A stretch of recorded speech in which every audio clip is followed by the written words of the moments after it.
কোরআনেও পেলাম না, হাদিসেও পেলাম না, তখন কি করব?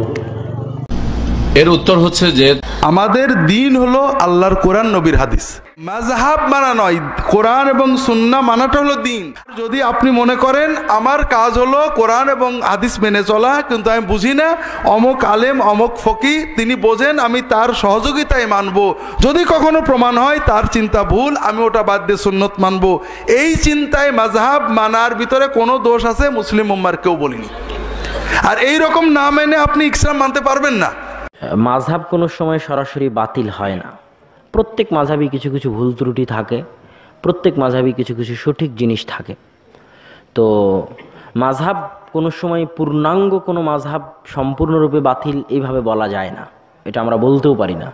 কিন্তু আমরা আপনাকে এতটুকু আবেদন জানাবো যে আপনি যেটাই আমল করেন, যে মাযহাবেরই আমল করেন, আপনি নিজেকে হানাফি বলেন, হানাফি মাযহাবেরই আমল করেন, কিন্তু সেটা কোরআন এবং হাদিস অনুযায়ী যাচাই বাছাই করে করিয়েন। কোরআন এবং হাদিসের সাথে মিলিয়ে, ইজা সাহাল হাদিস, যেমন আবু হানিফা রাহিমাহুল্লাহ বলে গেছে যে হাদিস সহিহ, সে হাদিস আমার মাযহাব। তো হাদিস এবং কোরআন হচ্ছে আমাদের জন্য মানা জরুরি। আমরা ইমামদেরকে সম্মান করব, কিন্তু আল্লাহর রাসূলের সম্মানের পরে। আমরা নবীদেরকে সম্মান করব, কিন্তু আল্লাহর সম্মানের পরে। ঠিক আমরা ইমামদেরকে সম্মান করব, কিন্তু আল্লাহর রাসূলের সম্মানের পরে। তা আল্লাহ রাসূলের যদি কোনো হাদিস পাওয়া যায়, তাহলে হাদিসের উপরই আমল করতে হবে, সেটা আমার মাযহাবে থাক আর না থাক। কিন্তু আমি নিজেকে হানাফি পরিচয় দিতে পারি, কোনো সমস্যা নেই, কিন্তু আমল করতে হবে কোরআন এবং সহিহ হাদিস অনুযায়ী, চেষ্টা করতে হবে। আর বিশেষ করে আকীদা, যারা হানাফি ভাই তারা হানাফি মাযহাবের আকীদা মানেন না, তারা মাতুরিদি, আবুল মনসুর আল মাতুরিদির আকীদা মানেন।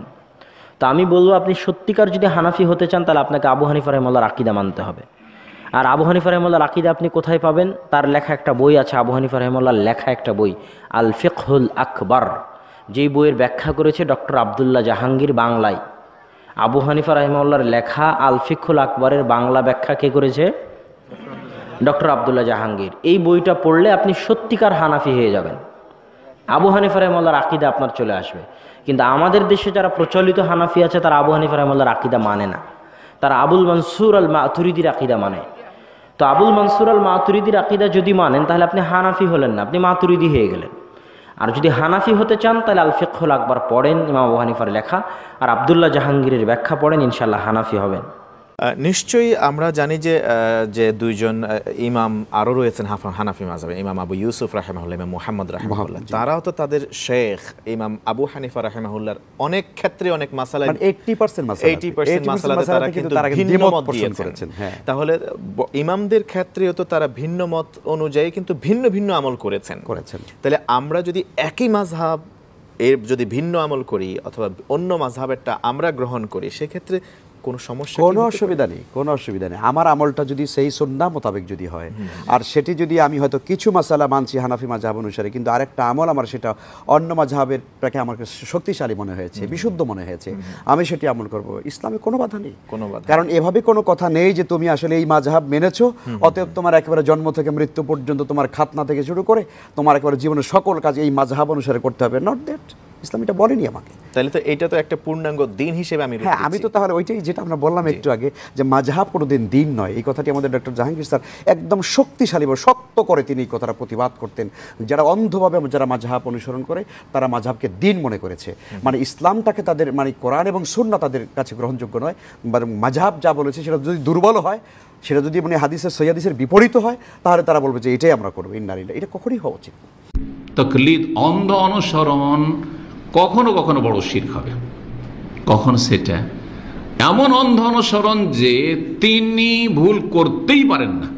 যদি এই কথা বলে, তাহলে তাকে কোন স্তরে পৌঁছে দিল? রসুলের স্তর পৌঁছে দিল না। কে ভুল করতে পারে না? রাসূলুল্লাহ সাল্লাল্লাহু আলাইহি ওয়াসাল্লাম ভুল করতে পারেন না। যদি কেউ বলে যে শাইখ মতিউর রহমান ভুল করতে পারে না, হ্যাঁ, অথবা হ্যাঁ ইমাম ইবনে তাইমিয়া ভুল করতে পারে না, আলবানী ভুল করতে পারে না, ইমাম শাফি ভুল করতে পারে না, ইমাম মালিকের ভুল হইতে পারে না, ইমাম আহমদের ভুল হইতে পারে না, ইমাম আবু হানিফা, ইমাম আজম তার ভুল হইতে পারে না, তাহলে তাকে কোন স্তরে পৌঁছাইল? রাসূলের যেখানে মাকাম সেখানে পৌঁছে দিল। রাসূল সাল্লাল্লাহু আলাইহি ওয়াসাল্লামের মাকামে পৌঁছে দেওয়া মানে শুধু সামান্য কথা নয়। রাসূলুল্লাহ সাহেব ভুল করতে পারেন না কেন? কারণ তিনি আল্লাহর ওহী ছাড়া কথা বলেন না, তাই না? সেই জন্য ভুল হয় না, সেই জন্য ভুল হয় না। তো আল্লাহর ওহী রাসূলুল্লাহ সাল্লাল্লাহু আলাইহি ওয়াসাল্লামের কাছে যেমন আসছে তিনি নির্ভুল মাসুম, তেমনই আমার ইমাম, আমার পীর সাহেব চরমনায় ভুল করতে পারে না, চারসিনা ভুল করতে পারে না, অমুক পীর জনপুরি ভুল করতে পারে না। যদি আকীদা রাখে তাহলে সেই ব্যক্তি যেন এই বিশ্বাস রাখলো, সেই ব্যক্তি এই লোকগুলিকে, যে লোকগুলিকে বলছে যে ভুলের ঊর্ধ্বে, সেই লোকগুলিকে ওহীর স্তরে পৌঁছে দিল না, যে এদের কাছে আল্লাহর পক্ষ থেকে কি আসে? ওহী, যার ফলে এরা ভুল করে না, মাসুম বানিয়ে দিল। সুতরাং রসুলের সাথেও শিরিক করলো, শিরক বিরে সালা। আর যখন রসুলের সাথে শিরিক হয়ে গেল, রসুলের কাছে ওহী আসে, তখন আল্লাহর সাথেও শিরিক হয়ে গেল। কিন্তু যদি মনে করে, এইরকম মনে করে না, বড় শিরক কখন হবে না? উনি অনেক জ্ঞান রাখেন, দিন সম্পর্কে অনেক জ্ঞান রাখেন, সুতরাং সাধারণত ভুলের ঊর্ধ্বে নয়, তবে ওনার ভুল তো আমি দেখতে পাই না, অনেকে যেমন বলে থাকেন। যদিও কথাটি বাড়াবাড়ি, আপনি দেখতে পান না, তা আপনার এলেমের অভাব আছে, কিন্তু মানুষ ভুলের ঊর্ধ্বে না, ভুল হইতে পারে, কারো কম কারো বেশি, কারো কম কারো বেশি, কারো ইচ্ছাকৃত ভুল, কারো অনিচ্ছাকৃত ভুল। এত বড় ইমাম, এত বড় আলেম ইচ্ছা করে ভুল করেননি, কিন্তু ইজতিহাদে ভুল করেছেন। তার যতটা আল্লাহ ক্ষমতা দিয়েছেন সেই ক্যাপাসিটিতে তিনি যথাসাধ্য চেষ্টা করেছেন, কিন্তু সঠিক সিদ্ধান্তে উপনীত হইতে পারেননি, ইজতিহাদে ভুল হয়েছে। হ্যাঁ, অন্তরে সততা ছিল, সুতরাং এক নেকি বা এক গুণ নেকি অবশ্যই পেয়েছেন। এইভাবে যদি কেউ বলে যে না এত বড় আলেম সেই জন্য ভুল হইতে পারেন না সাধারণত, তাহলে বড় শিরকে না পৌঁছিল, অবশ্যই কথাটি অন্যায়, ভুল, কারণ মানুষ ভুলের ঊর্ধ্বে কেউ নয়। তবে